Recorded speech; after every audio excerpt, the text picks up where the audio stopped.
Assalamualaikum warahmatullahi wabarakatuh. Kami dari kelompok 4. Di sini kami mengambil gejala fisik di bumi, yaitu bencana alam gempa bumi. Sebelumnya, perkenalkan, saya Hilmatul Aisyah dengan akhiran NIM 086 dan ada rekan-rekan saya, Frankie Out of Tanaim dengan akhiran NIM 084, Erina Maulidatul Komaria dengan akhiran NIM 087, Azahrafi Malika dengan akhiran NIM 088, dan Vivi Asmila dengan akhiran NIM 104. Baik, untuk yang pertama, pengertian gempa bumi. Gempa bumi adalah suatu peristiwa geologis berupa getaran atau goncangan yang terjadi di permukaan bumi akibat pelepasan energi secara tiba-tiba dari dalam bumi. Pelepasan energi ini biasanya terjadi karena pergerakan lempeng tektonik, aktivitas vulkanik, atau runtuhan batu di bawah permukaan bumi. Gempa bumi dapat terjadi di berbagai wilayah, baik di daratan maupun di dasar laut, dan dapat menimbulkan dampak yang beragam, mulai dari getaran ringan yang hampir tidak terasa hingga getaran gempa yang kuat yang menyebabkan kerusakan infrastruktur, tanah longsor, tsunami, dan bahkan korban jiwa. Selanjutnya ada penyebab gempa bumi. Yang pertama yaitu pergeseran lempeng tektonik, ini menjadi penyebab paling utama. Yang kedua ada aktivitas vulkanik, terutama di sekitar gunung berapi aktif. Yang ketiga ada runtuhan bantuan atau longsor yang menyebabkan gempa lokal. Yang keempat, benturan meteoroid meskipun jarang terjadi. Yang kelima, ada aktivitas manusia akibat eksploitasi sumber daya alam. Yang keenam, sesar aktif. Dan yang terakhir ada pelepasan energi akibat akumulasi tekanan.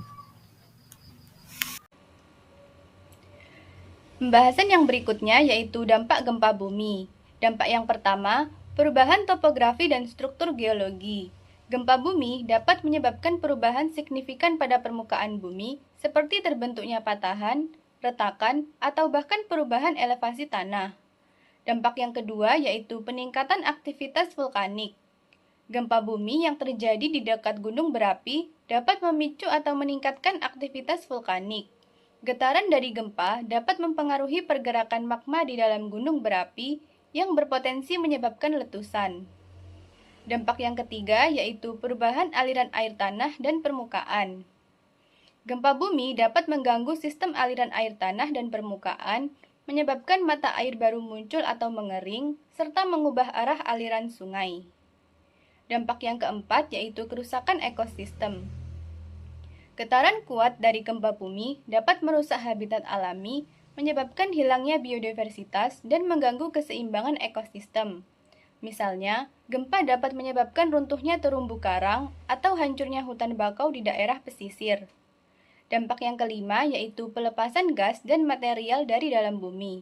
Gempa bumi dapat menyebabkan retakan pada kerak bumi yang memungkinkan gas seperti radon atau metana keluar ke atmosfer. Selain itu, material dari dalam bumi dapat terdorong ke permukaan, mempengaruhi kualitas tanah dan udara. Dampak yang terakhir yaitu perubahan garis pantai akibat tsunami. Gempa bumi bawah laut dapat memicu tsunami yang mengubah garis pantai, merusak ekosistem pesisir, dan menyebabkan erosi tanah yang signifikan. Selanjutnya yaitu upaya mitigasi sebelum dan saat bencana. Yang pertama ada sebelum bencana atau pra-bencana. Langkah-langkah yang dilakukan sebelum gempa bertujuan untuk mengurangi resiko dan meningkatkan kesiapsiagaan masyarakat. Yang pertama ada penyusunan rencana penanggulangan bencana dan kesiapsiagaan masyarakat.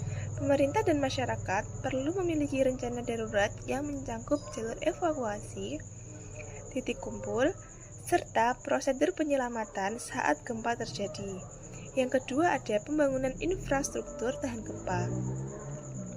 Bangunan dan fasilitas umum harus dibangun dengan standar tahan gempa, seperti penggunaan bahan bangunan yang fleksibel dan kuat agar tidak mudah runtuh. Yang terakhir ada edukasi dan simulasi kebencanaan. Masyarakat perlu diberikan edukasi tentang cara menghadapi gempa, seperti mencari tempat berlindung yang aman dan mengikuti prosedur evakuasi.